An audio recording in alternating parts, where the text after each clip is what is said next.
Sinugo ni Jesus ang 12 tagasunod niya at pinagbilinan, "Huwag kayong pumunta sa mga lugar ng mga hindi Hudyo o sa alinmang bayan ng mga Samaritano. Sa halip, puntahan ninyo ang mga Israelita na parang mga nawawalang tupa. Ipahayag ninyo sa kanila na malapit na ang paghahari ng Diyos. Pagalingin niyo ang mga may sakit. Buhayin ang mga patay.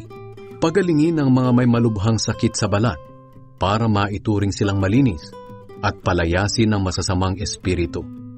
Tinanggap ninyo ang kapangyarihang ito ng walang bayad, kaya ipamahagi rin ninyo ng walang bayad.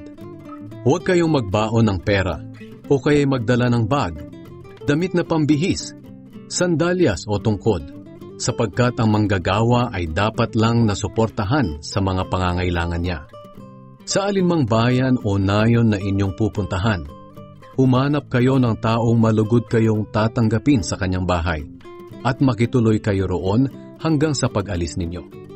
Sa pagpasok ninyo sa tahanang iyon, pagpalain ninyo ang lahat ng nakatira roon. Kung talagang tinatanggap nila kayo, pagpalain ninyo sila. Ngunit kung hindi, huwag nyo silang pagpalain. Kung ayaw kayong tanggapin o pakinggan sa isang tahanan o bayan, umalis kayo roon at ipagpag ninyo ang alikabok sa inyong mga paa bilang babala laban sa kanila. Sinasabi ko sa inyo ang totoo.